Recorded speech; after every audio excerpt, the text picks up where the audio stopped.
Hello viewers, आज का दिन किसी ऐतिहासिक दिन से कम नहीं है। आज यानी कि 17 दिसंबर को लोकसभा के एक हिस्टोरिकल विंटर सेशन में one nation one election bill का प्रस्ताव रखा गया था, जो कि एक गर्मा गर्म बहस का कारण बना।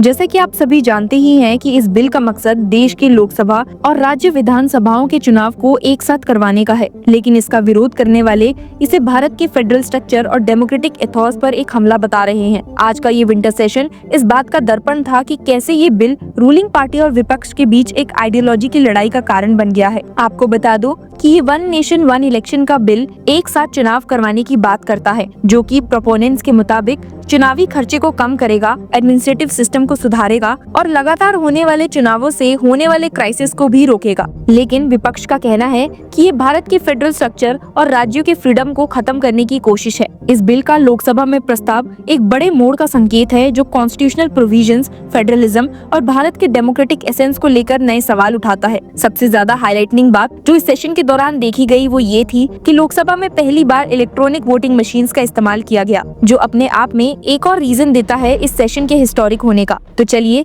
विंटर सेशन के दौरान one nation one election bill पर हुई पार्लियामेंट डिबेट पर एक नजर डाल लेते हैं। जब लोकसभा का सेशन शुरू हुआ तो माहौल पूरा एनर्जाइज था। विपक्ष की तरफ से कई नेताओं ने इस बिल के विरोध में नोटिस दिए। स्पीकर ओम बिरला ने इन नोटिस को मानते हुए सभी को अपने अपने विचार व्यक्त करने का अवसर भी दिया। लॉ मिनिस्टर अर्जुन राम मेघवाल ने बिल को फॉर्मली टेबल किया और बहस की शुरुआत की, जिसके बाद कांग्रेस के नेता मनीष तिवारी ने बिल का सख्त विरोध किया और इसे संविधान के बेसिक स्ट्रक्चर डॉक्ट्रिन पर एक हमला बताया। उन्होंने कहा, how can the tenure of a state legislature be tied to that of the national legislature under our constitutional framework? States are equal and independent constituents. Tiwari ने बिल को एक्सेसिव सेंट्रलिज्म का उदाहरण बताया और कहा कि ये राज्यों के स्वराज और डेमोक्रेटिक फ्रेमवर्क के विरुद्ध है। समाजवादी पार्टी के नेताओं ने इस बिल के प्रैक्टिकल एस्पेक्ट्स को हाईलाइट किया और सवाल उठाते हुए पूछा कि अगर एक राज्य सरकार गिर जाएगी तो फिर इलेक्शंस कैसे होंगे? तृणमूल कांग्रेस के कल्याण बनर्जी ने इसे संविधान के खिलाफ बताया है और कहा, state legislative assemblies are not subordinate to the central government, linking their tenure to the Lok Sabha is inconsistent with the constitution. उन्होंने शेड्यूल 7 लिस्ट 2 का जिक्र किया, जो राज्यों को लेजिस्लेटिव पावर देता है, और कहा कि इस ऑटोनॉमी को कमजोर करना संविधान के फेडरल स्ट्रक्चर की अवहेलना होगी। जहां ये बहस अभी चल ही रही थी, वहीं पर डीएमके के टीआर बालू ने एक और मुद्दा उठाया। ये कहा कि एक साथ चुनाव करना आर्थिक दृष्टि से कठिन और महंगा पड़ सकता है। शिवसेना यूबीटी का कहना है कि ये बिल भारत के यूनियन ऑफ स्टेट्स की भावना के खिलाफ है। उन्होंने कहा कि सेंट्रल के पास ऐसे सुधार लाने का अधिकार नहीं है जो राज्यों और केंद्र के बीच के बैलेंस को बिगाड़ सके। बिल के अगेंस्ट ऑपोजिशन पार्टीज का गुस्सा और विरोध यहाँ रुका नहीं। एनसीपी की सुप्रिया सूले ने भी बिल का विरोध करते हुए कहा है कि ये completely against the principles of federalism है। उन्होंने इस बात पर जोर दिया कि सेंटर और स्टेट्स के टेन्योर को मिक्स करना एक गलत प्रथा शुरू करेगा। सूले ने इलेक्शन कमीशन को अधिक अधिकार देने पर भी अपनी चिंता व्यक्त की, जो उनके मुताबिक फेडरल सिस्टम के लिए हानिकारक हो सकता है। AIMIM के असानुद्दीन ओवैसी ने भी एक सख्त टिप्पणी दी और कहा, administrative convenience should never take precedence over the fundamental principles enshrined in our constitution. Federalism is the cornerstone of India's democratic structure. उन्होंने प्रेसिडेंशियल स्टाइल ऑफ डेमोक्रेसी की तरफ ड्रिफ्ट करने की चिंता व्यक्त की और कहा कि डिसेंट्रलाइजेशन और डेमोक्रेटिक गवर्नेंस के प्रिंसिपल्स खत्म हो सकते हैं। हालांकि विपक्ष के विरोध के बीच रूलिंग पार्टी के नेता और बिल के सपोर्टर्स ने इसका जोरों शोरों से समर्थन किया।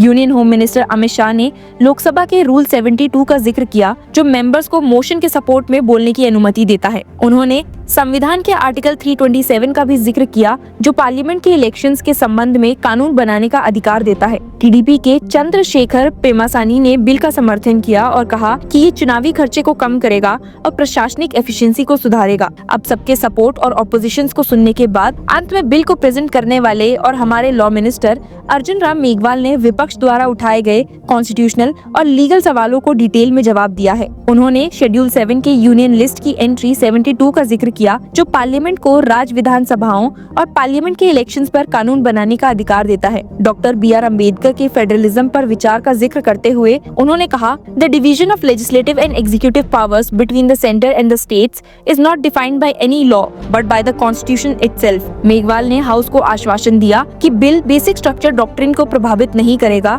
जो जुडिशियल रिव्यू, सेक्युलरिज्म और कॉन्स्टिट्यूशन की सुप्रीमेसी जैसे प्रिंसिपल्स को समर्थन देता है।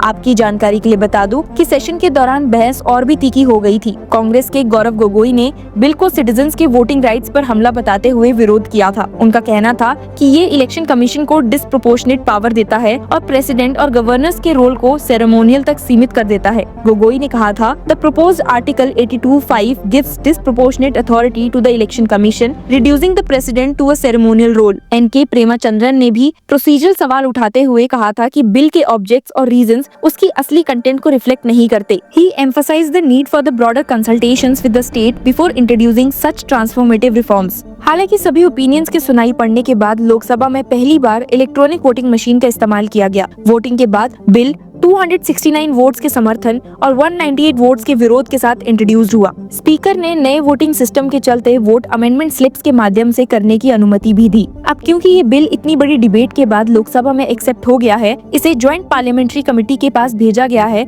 जहां इस पर डिटेल में चर्चा होगी। होम मिनिस्टर अमित शाह और लॉ मिनिस्टर अर्जुन राम मेघवाल ने आश्वासन दिया है कि प्रपोजल को अच्छे से रिव्यू करने के बाद ही अगले कदम उठाए जाएंगे। One nation one election bill का इंट्रोडक्शन भारत के डेमोक्रेटिक स्ट्रक्चर के लिए एक नया मोड़ है। जहां सपोर्टर्स इसे एफिशिएंसी और स्टेबिलिटी की तरफ एक कदम मानते हैं, वहीं क्रिटिक्स इसका विरोध फेडरलिज्म और राज्यों की ऑटोनॉमी के खिलाफ एक कदम के रूप में करते हैं। जब ये बिल ज्वाइंट पार्लियामेंट्री कमेटी के पास गया है, तो अगले कुछ महीने भारत के फेडरल स्ट्रक्चर, इलेक्शन प्रोसेस और डेमोक्रेटिक फ्रेमवर्क के लिए एक डिसाइसिव होंगे।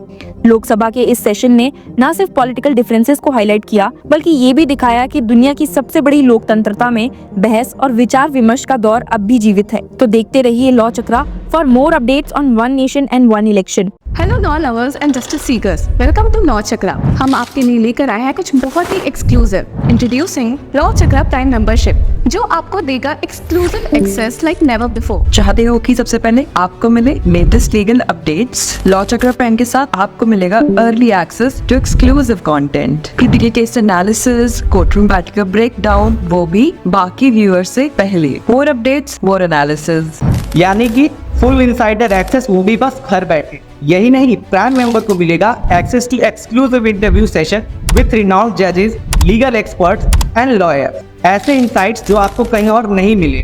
इसी के साथ अगर आप कभी सोचे कि हम कैसे लेकर आते हैं आपके लिए ये लीगल अपडेट्स, तो इसके लिए भी प्राइम मेंबर्स के लिए है हमारे पास एक special sneak peek behind the scenes of law chakra. Brainstorming session से लेकर ब्लूपर्स तक सब कुछ।